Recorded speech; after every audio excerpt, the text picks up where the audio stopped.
नमस्कार। चुनावी विश्लेषण के साथ एसएजी न्यूज पर मैं हूं नरेंद्र पांडे। दोस्तों, लोकसभा चुनाव के 6 चरणों का मतदान संपन्न हो चुका है। इस चुनावी कवायद में बहस के तमाम मुद्दों के बीच सत्तारूढ़ भाजपा द्वारा 400 पार का दावा ही मुख्य रूप से चर्चा में रहा। ऐसा लगता है कि भारतीय जनता पार्टी ने अपने 400 का एक ऐसा ताना बाना बुना कि विपक्षी खेमा भी इसी में फंसकर रह गया। विपक्षी खेमा अपनी सीटों से ज्यादा हर चरण के साथ भारतीय जनता पार्टी की संभावित सीटों की संख्या घटाने में लगा रहा। प्रमुख विपक्षी दल कांग्रेस भी अपनी सीटों से ज्यादा भाजपा की कितनी सीटें आएंगी इसे लेकर उत्सुकता बनाए हुए दिखाई पड़ा। ऐसे में यह जानना जरूरी हो जाता है कि कांग्रेस 2019 के अपने प्रदर्शन से कितना बेहतर कर पाती है। ऐसा इसलिए क्योंकि देश की लगभग 200 लोकसभा सीटें ऐसी हैं जहां कांग्रेस और भाजपा के बीच सीधा मुकाबला होता रहता है। पिछले 2 लोकसभा चुनावों में भाजपा ने इनमें से 90 से 95% सीटों पर लगभग जीत दर्ज की थी। पिछले 2 चुनावों की बात करें तो 2014 में कांग्रेस को 44 सीट मिली थी, तो 2019 में उसे 52 सीटें हासिल हुई। पिछले चुनावों में उसकी कुछ सीटें भले ही बढ़ गई, लेकिन चिंता करने वाला उनके लिए पहलू यही था कि दूसरे स्थान पर रहने वाले कांग्रेस प्रत्याशियों की संख्या 2019 में काफी घट गई थी। यानी कांग्रेस कई सीटों पे तीसरे या उसके भी निचले पायदान पे फिसल गई। वह केरल के अलावा वह किसी भी राज्य में दहाई का आंकड़ा पार नहीं कर पाई। ऐसे में यह देखना होगा कि इस स्थिति में कांग्रेस कहां तक सुधार लाने में सक्षम हो सकती है। बात करें भारतीय जनता पार्टी की, तो प्रधानमंत्री नरेंद्र मोदी का अब की बार 400 पार के नारे में कितनी हकीकत और कितना फसाना है, आइए समझने का प्रयास करते हैं।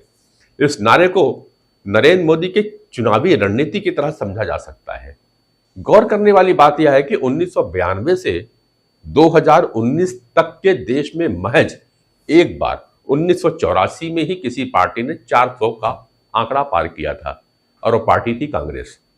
तब उसे 415 सीटें मिली थी। इसके पूर्व इस आंकड़े को ना तो जवाहरलाल नेहरू और ना ही इंदिरा गांधी कभी छू पाई थी। अब यदि 1984 और 2024 के चुनावों की परिस्थितियों की तुलना की जाए तो कांग्रेस पश्चिम बंगाल और आंध्र प्रदेश को छोड़ दे तो शेष राज्यों में उस समय काफी मजबूत हुआ करती थी।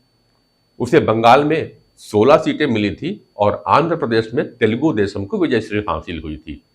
जबकि भाजपा को 2019 में कर्नाटक को छोड़ दे तो दक्षिण में कहीं भी सफलता नहीं मिली, बल्कि पश्चिम और उत्तर पूर्वी क्षेत्रों में उसे बम्पर जीत मिली।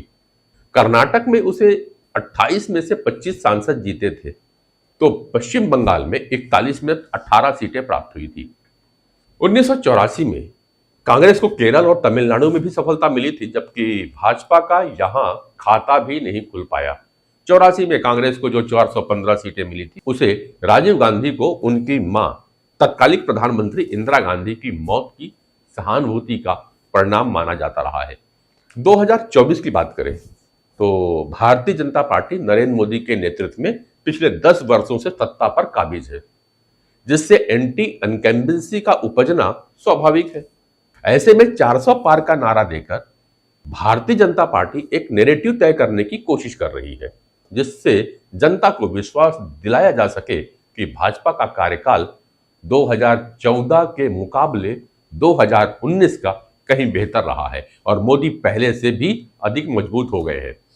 इस नारे से भाजपा अपने कार्यकर्ताओं को भी संदेश देने में कामयाब रही कि 400 पार उनकी प्रतिष्ठा का सवाल है और मोदी सरकार के खिलाफ देश में कहीं भी एंटी इनकम्बेंसी नहीं है। वही पूरा विपक्ष अपनी ताकत यह बताने में लगा रहा कि भाजपा 400 पार कर ही नहीं सकती, बनिस्बत उन्हें अपनी उपलब्धियां और खुद को कितने सीट मिलेगी यह बताना जरूरी था। विपक्ष के सारे एजेंडा गौण हो गए और मुद्दा बना कि 400 पार होगा या नहीं। इंडी गठबंधन कोई भी राष्ट्रीय मुद्दा या एजेंडा गढ़ने में नाकाम रहा। उनका केंद्र तो बस मोदी को रोकना रहा। विपक्ष और कांग्रेस के एक प्रमुख नेता राहुल गांधी कहते हैं कि मैं गारंटी देता हूं कि नरेंद्र मोदी प्रधानमंत्री नहीं बन रहे हैं, पर वे ये दावा नहीं कर रहे कि उनका गठबंधन 272 का जादुई आंकड़ा छू पाएगा या नहीं। अब चलो यह मान लेते हैं कि यदि इंडी गठबंधन की 272 सीटें आ भी जाए तो प्रधानमंत्री पद पर कौन होंगे, यह भी जनता को विश्वास वे दिला नहीं पा रहे, जिससे कांग्रेस लगातार कमजोर होती दिखाई पड़ रही है। क्षेत्रीय दलों के बयानों को भी देखें तो स्पष्ट है कि उनके नेता राहुल गांधी को अपना नेता मानने को तैयार ही नहीं है। अब जब गठबंधन के नेताओं की अपनी स्वीकार्यता ही नहीं है तो जनता के बीच कैसे स्वीकार हो सकते हैं। भाजपा को 400 पार को साकार करने के लिए अपने सहयोगियों से बेहतर परिणाम की जरूरत होगी, जिसमें महाराष्ट्र और बिहार प्रमुख राज्य होंगे। 2019 में महाराष्ट्र में एनडीए को 48 में से 41 सीटें मिली थी और बिहार में 40 में से 39 सीटें, लेकिन अब माना जा रहा है कि बिहार में जेडीयू कमजोर हुई है, तो महाराष्ट्र में शिवसेना और एनसीपी के टूटने का लाभ किसे मिलेगा यह अंदाजा लगाना थोड़ा मुश्किल हो रहा है।